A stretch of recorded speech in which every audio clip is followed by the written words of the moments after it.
Hello fellow Avatar and Korra fans, I'm back with part 2 of my book 3 episode 1 episode review. So yeah, I, I touched on that airbending will be a big focus this season because there are more airbenders. The explanation they gave was from the spirit energy from harmonic convergence that gave non-benders bending to keep balance, which makes sense to me. I'm happy with that. If they explore it further, I'll be happy. If they don't, I'm fine with that. So yeah, a lot of new characters got airbending, including Boomy, and then random people in Republic City who Mako is dealing with as a cop, and then they're going to travel to the Earth Kingdom, and yeah, that gets into episode 2. So I'll talk more about that in my episode review then. But then another interesting thing, Korra has a glider when saving people in the city like she does. And it looks a lot like Aang's, which is interesting. They never brought it up, and I don't know if they will. But since the Mechanist in book 3 before the invasion gave that to Aang and specifically made it for him, that wouldn't make sense to where there would be another one because it's kind of a one-of-a-kind thing if he made it himself. So I'm thinking that is Aang's glider. Tenzin passed it down to her as the next avatar, and that'd be just kind of cool. I hope they bring that up if it is. Another thing, I've always liked Mako as a character, but I know a lot of people don't. They hate on him, and yes, I agree. It's kind of scumbaggish of him because of how he was in books 1 and 2, how he kept on going on and off with Korra and Asami, and that was pretty much his main focus. But still, he was like my favorite character, and a lot of people don't get why, but I don't know. He's cool in my opinion. But yeah, in this book, he seems really funny and focused on his work as a cop, which is really cool. And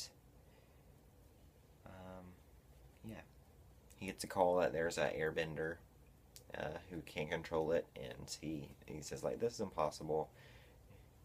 But still, he was wrong. There's another airbender, and that's pretty much the only one in the actual city besides Boomy we meet then, just because it's the beginning. There's more to come though. And also Korrasami bonding scenes, not like that as some people in the fandom think, and they're going crazy right now. They were just having bonding as friends. Asami was there to support her as Korra doesn't get approval like she wants. She gets 8% approval, as they said, an approval rating, and so a lot of people don't like her just because of what she did, where she's forcing the integration of spirits in the city, as the reporter said. And yeah. And another person that doesn't like her is the president, and he's getting the same hate as Korra does. And he tries to blame everything on her. Still, I don't like him. I think he needs to die. I can't stand him as a character. He's one of the ones I just can't stand. And yeah, Korra goes driving with Asami. She tries to teach Korra how to drive, but obviously that doesn't go too well. And she's like, I'm just stick to a polar bear dog. Okay. That's all she needs. And anyway, they just talk and they support each other, and it's cool. They laugh together, they have fun together. I'll talk about more in that review for book episode 2. Then there's a really emotional scene as a Avatar fan. It's pretty intense for us. Tenzin and his kids are looking out at Aang's statue, and Tenzin's talking to him. Like, after nearly 200 years, there are more airbenders, and the Air Nation will be revived. And he was talking to him, and they're he was referring to him as Dad, and I was just like, oh. He's looking out into the bay at Aang's statue, and he was like, oh my gosh, this is intense. And then his kids walk up, and he's like, I wish your grandfather was here to see this. And he starts crying when he says they can feel the air temples again. Just like, oh, he's like, that's all Aang ever wanted. He was like, oh my gosh. Yeah, that was like a feels overload. And he has a really, after that, Milo talks about how he wants to be a commander and how they'll help him with whatever airbenders pop up to train them and help in any way they can. And yeah, Korra getting better as the Avatar, which once again I said I think she's gonna become more and more like Aang throughout they said she'll, by the end of book 4, she'll completely be, um, she'll be into a matured avatar like Aang became, and which will be cool to see because we've always seen her as a hot-headed avatar, which you see a little bit come back in episode 2, but in the end, uh, she has gotten better, in my opinion, especially in this one. She's really calmed down. Like, I'll just say at the end, this airbender, he's terrified. He's up on the bridge because he don't want to hurt anybody. But then Korra flies up and has a heart conversation. He sits down like, hey, can I sit here? And then he talks about how she's having a bad day too, and she understands. Anyway, that's just the good, it's like peacemaking. But it's not normally like her. She was just like, okay, sir, can we go down now? Seriously? You're acting stupid. She wasn't like that. She was really, she understood. She don't like, things aren't too hot for me right now either. So let's just deal with it together, and I'm Korra and I'll help you and so forth. Anyway, that was excellent growth. And also she's meditating on her own now. And Tenzin walks up and they have a good conversation about, she asked him, has she destroyed the world, and everyone's opinion of her just by leaving the portals open, and he says absolutely not. Like, changes can be good or bad depending on your point of view and like how you look at it. And when she still feels down on herself for making everything happen and she's lonely, she said she's gonna try to communicate with her past lives and she still can't, since Rava was her connection, like Rava was like ripped out of her and destroyed pretty much, and then came back, but her connection is still severed, so she can't do that, and she feels all alone. She doesn't know what to do. That's what Tenzin's there for. And yeah, it was just a nice moment, and once again she's grown somewhat as the avatar.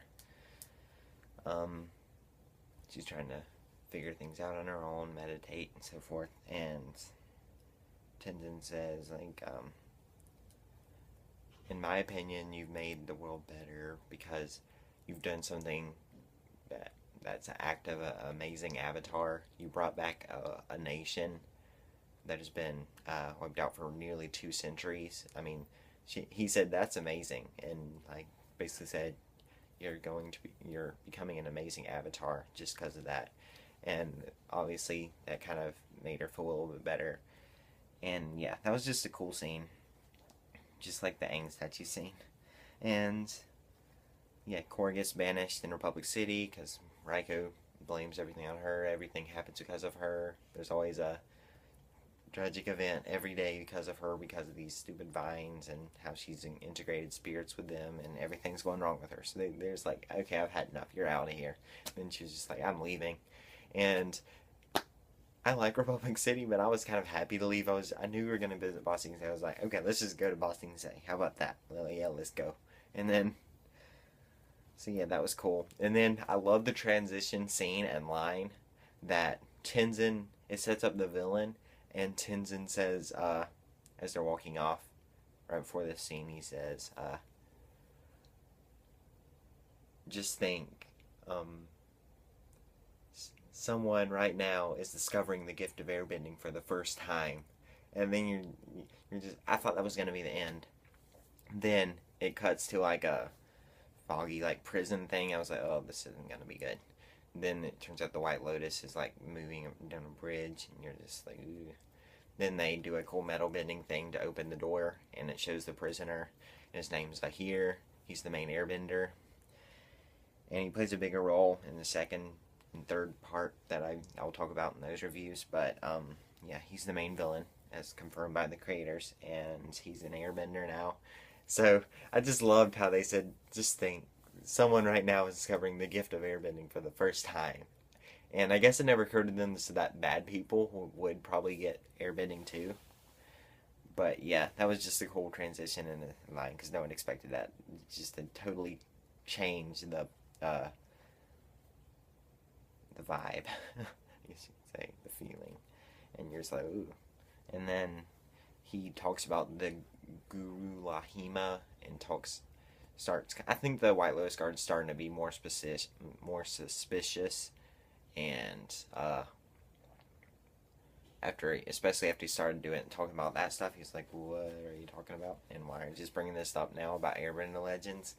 He's like, Guru Lahima lived 4,000 years ago. He was at the Northern Air Temple. He became untethered from the earth and unlocked the secret of weightlessness. And then, like, if you close your eyes to the possibilities, like blah blah blah, something like that, like you'll blind yourself from what could become a reality or something like that. Then he just like grabs him, slams him with airbending against the door, which is awesome, and like, uh, he like threatens that one guard, tosses him in with airbending, unlocks his cell, and then takes care of the other guys, tosses him in there, locks him in the cell. This was pretty intense for a kid show. Just like he like threw him in there. Some of them looked like they were unconscious. Then he threw like the bowl of rice in there they were giving him as a prisoner. You're like, you might want to ration that bowl of rice. You've got 3 weeks until the next shift change. And